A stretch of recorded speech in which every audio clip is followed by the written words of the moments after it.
At 6, Sir Keir Starmer tells the BBC he had no choice but to ditch Labour's £28 billion a year commitment to green investment. It comes on the day scientists say that average global temperatures in the past year were the hottest on record. This is Italy during one of its warmest winters ever. Well, the announcement comes on the same day that European scientists said that average global temperatures were the hottest on record last year. For the first time, global average temperatures have been more than 1.5 degrees above pre-industrial levels for a full 12-month period. This is Spain last month, which has just had its hottest January on record. Italy is also experiencing one of its warmest winters ever. Bad news for many of its ski resorts, which now have a severe lack of snow. Well, scientists say urgent action is needed right now to reduce carbon emissions. So what can be done? Our climate editor, Justin Rolat, joins us now from Cardiff. Justin.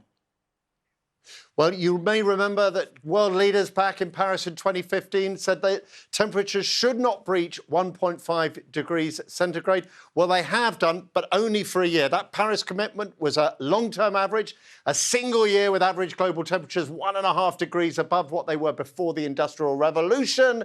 Does not mean that Paris commitment has been broken, but it shows us just how close we're getting to that 1.5 degree boundary. You can see that on this graph. The grey lines there show average global temperatures over every year since 1940. The dark line should be coming up now, shows this year's temperatures. And look, back in the summer, temperatures pushed beyond 1.5 degrees above pre-industrial levels and stayed there pretty much all the way through to the end of January.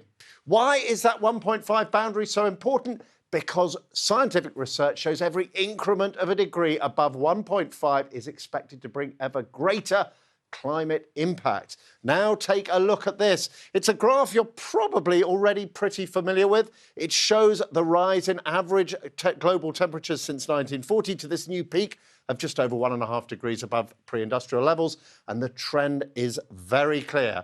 So why is this happening? Well, the main driver is, of course, climate change caused by the vast quantities of greenhouse gases human activity produces. And it got an extra oomph this year from an El Nino, a recurring weather event in the Pacific Ocean, which drives up global temperatures a tad.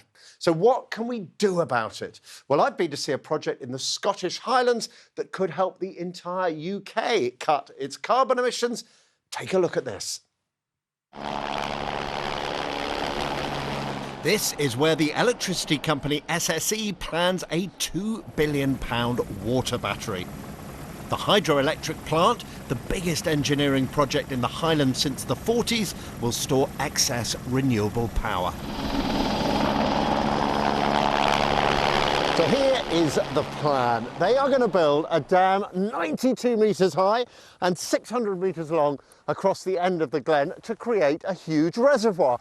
But here is the really clever bit. The whole project is designed to exploit the key weakness of renewable energy sources like wind and solar. They are great when the sun is shining or the wind is blowing. Then they often generate so much electricity that the price goes to zero. In fact, there are wind farms here in Scotland that are sometimes paid not to supply electricity to the grid. At times like that, turbines will pump water up to the new reservoir. When it's dark or the wind isn't blowing and electricity is scarce, the water can be released, spinning the turbines to generate enough electricity to power 3 million UK homes for 24 hours. The benefits are that the UK consumers are going to save money. We're going to use less oil and gas to match supply with demand, which is good for everyone, and it helps us achieve our climate goals. SSE has already spent £100 million digging this tunnel. But heavy engineering like this does not come cheap, and the breakthrough has been finding a way to give investors confidence in the finances of a project that could still be running in 100 years' time. Now, the government doesn't want to put in any public cash, so the plan is to create a floor, a guarantee of minimum revenues, but in return it will also impose a cap on prices to make sure the project doesn't make too much profit. And more projects like this will be needed as the switch to renewable power continues. SSE says once the funding mechanism is finalised, it will press ahead with Britain's biggest battery. Justin Rowlatt, BBC News, the Scottish Highlands.